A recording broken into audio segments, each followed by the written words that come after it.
Vous savez, j'adore FMA.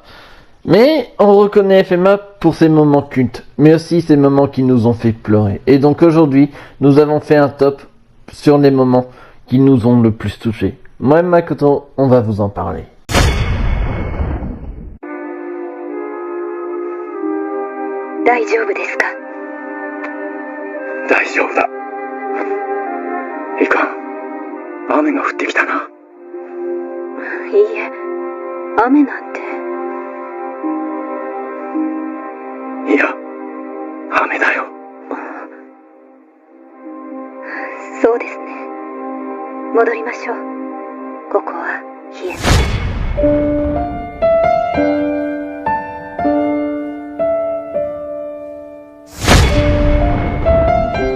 Bon, que ça soit la version 2003 ou FMAB, Hughes était en train d'enquêter sur la vérité, tout ce qui se tramait derrière Amestris, les homonculus et la guerre d'Ishval. Ce qui est tragique dans cette mort, c'est que c'est Envy qui le tue. Bon, même si d'abord il arrive un peu à gérer Lust parce qu'il est tellement stylé ce perso. Le fait que Envy prend l'apparence de sa femme pour le tuer, ça c'est vraiment tragique. Hughes, c'est le genre de mec qui te parle de sa fille avec tellement d'amour et de passion que tu l'en veux pas. Parce que c'est un mec bien. Il était profondément investi dans sa mission et sa vie de famille. Le moment qui m'a le plus achevé, c'est son enterrement, avec l'ambiance cérémonie militaire. Bon, les soldats, ils essayent de pas craquer et rester dignes. Mais bon, t'as Armstrong qui chiale, t'as tout le monde qui essaye de rester digne. Au-delà d'être un soldat fidèle et investi dans sa mission, c'était un bon ami. En plus, dans la version 2003, t'as l'OST Brother en fond, pour bien te remuer le couteau dans la plaie. Et t'as Ed et Al qui ont une vision de Hughes, alors que eux, ils savent même pas qu'il est mort, en fait. Et c'est ça qui est profondément triste dans sa mort. Pour Ed et Al, en fait, Hughes, c'était comme leur grand frère, en fait. Et en vrai, cette mort, elle est profondément injuste, en fait.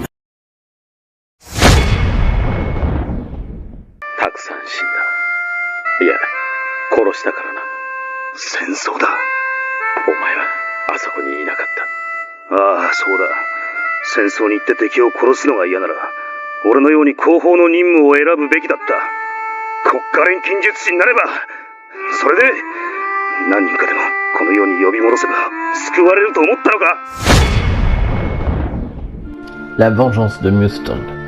Comme vous l'a dit Makoto précédemment, la mort de Hughes était très touchant. Surtout pour le personnage de Roy, qui était quand même pour lui l'un de ses meilleurs amis, et qui ont vécu pas mal d'épreuves et de péripéties. Et bien évidemment, la mort de Hughes l'a touché très émotionnellement. En essayant surtout de trouver qui est le véritable assassin également de Hughes, malgré de fausses pistes, il n'a pas tombé dans le panneau. Il savait directement qu'il y avait d'autres quelque chose sur les alchimistes des arts, et aussi surtout sur l'armée d'Amestris. Et bien sûr, c'est là où qu'intervient bien évidemment le jour de l'éclipse, où que Roy et Reza décident de rejoindre le groupe de Ed, et enfin ils trouvent Envy, le véritable tueur de Hughes. Et en se transformant en la femme de Hughes, et révélant aussi également toutes les horreurs qu'il avait fait également sur son ami, ça rend littéralement Roy dans une colère d'enfer, du sens littéral. Roy n'a eu aucune pitié envers l'homme occulte. Il est totalement obsédé par sa colère. Et bien évidemment aussi l'homme occulte s'en prend plein la face, même avec sa forme la plus ultime entre guillemets. Mais c'est grâce à l'intervention du groupe de Ed qui ont réussi à retrouver Roy et Envy, ou que là cette fois-ci ils ont essayé de prendre conscience à Roy Mustang que ce n'était pas la solution. Bien évidemment grâce à l'intervention de ses amis qui ont aidé à revenir Roy sur le bon chemin, mais qui l'a aussi surtout touché parce que franchement il a rendu compte que la vengeance ne servait à rien. Mais ça a touché surtout Envy, qui a commencé à se rendre compte qu'il y a des sentiments qui vont au-delà de la jalousie. Et donc, il a décidé de se suicider.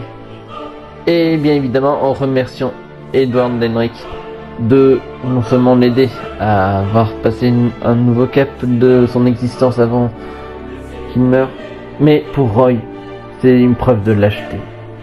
Et il a tellement d'émotions que franchement, il ne sait même plus quoi en penser. Mais pas le temps de niaiser, il fallait quand même se préparer pour le combat final, qui allait bientôt avoir lieu.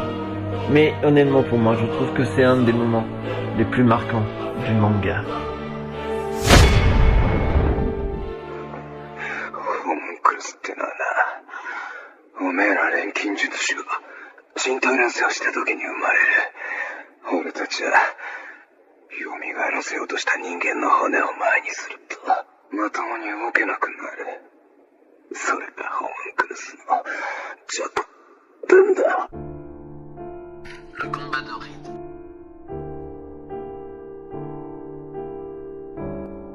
Parmi les homonculus de la série, un sort du lot. Il s'agit de Reed, qui est l'avarice.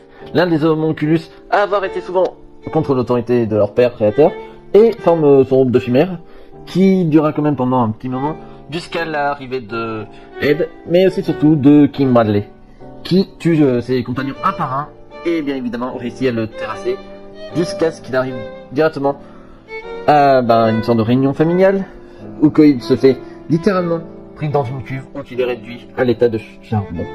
Puis on revoit en faisant un pacte avec Ling Yao.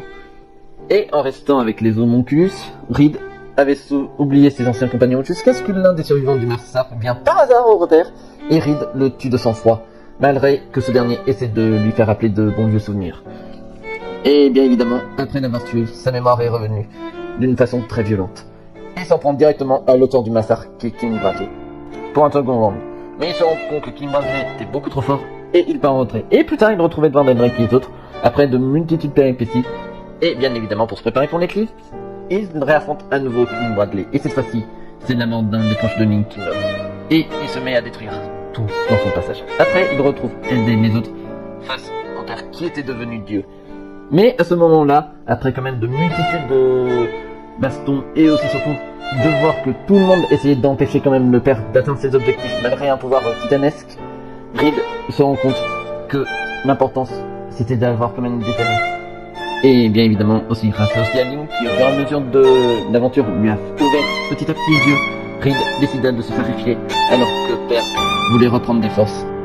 Étant le dernier homonculus, il décida quand même de prendre Reed du cœur de Link et bien évidemment de l'absorber. Mais Reed décida quand même de se sacrifier pour réagresser les pouvoirs de père. Mais il lui arracha littéralement de son corps et Reed fait ses derniers adieux à ses compagnons et comprend enfin ce qu'est l'amitié. Bien évidemment, dans cette sélection, on va aussi faire des comparaisons avec aussi la série animée de 2003. Et donc, pour Reed, il reste pareil au début de l'animé, comme au début du manga.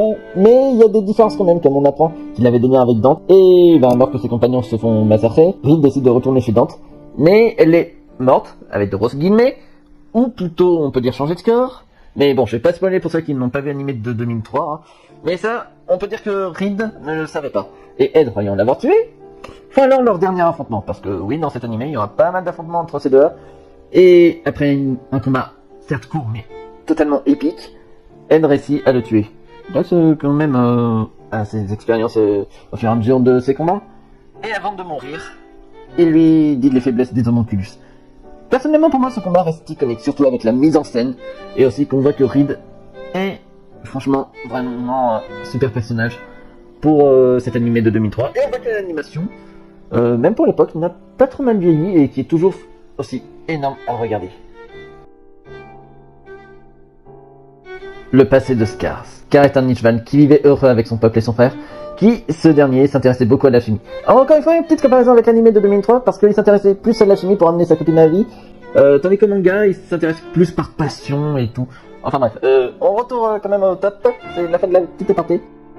Et c'est à ce moment-là que la guerre d'Ichiban débuta. Et malheureusement, vu que les compatriotes de Scar étaient non seulement limite se faire massacrer au combat, Scar et ses amis décident de éviter les combats, en apportant avec lui un petit groupe, y compris également son frère. Mais malheureusement, c'est là qu'un mystérieux alchimiste d'État arrive, il s'agit de Kinbi. Et bien évidemment, il tue tout ce qu'il voit, et bien évidemment Scar essayait de faire ce qu'il pouvait. Il se fait donc attaquer, et qui donna bien évidemment sa fameuse cicatrice sur le visage, qui sera iconique pour le personnage. Et également il perdit son bras. Mais malheureusement pour lui, ça ne fait que s'aggraver. Car oui, son frère va lui donner, avant de mourir, le fruit de sa recherche. que ce s'arrive. Mais c'est là où que le drame va arriver. En se réveillant dans une loge hospitalière, il croyait reconnaître son frère, mais il s'agissait de son bras. Alors fou de rage, il décida de tuer tout le monde, même ceux qui l'ont sauvé, qui étaient les parents de Winry. Et c'est à partir de ce moment-là où Scar décide de tuer tous les alchimistes pour se venger de ceux qui ont pris son pays et également son peuple. En tout cas, on vous remercie chaudement d'avoir regardé la vidéo, ça nous fait extrêmement plaisir. En tout cas, on espère vous retrouver pour de prochaines vidéos sur la chaîne Dr. Dino de Manga. Et ciao tout le monde! 君も私も同じだよ。違う！科学者の、いや人間の、己の知識を実践したいという欲望に限りなどない。自分に与えられた力がどれほどのものかを、この世界に隠れた秘密の全てを知り尽くし、試してみたい。それが錬金術の本質だ。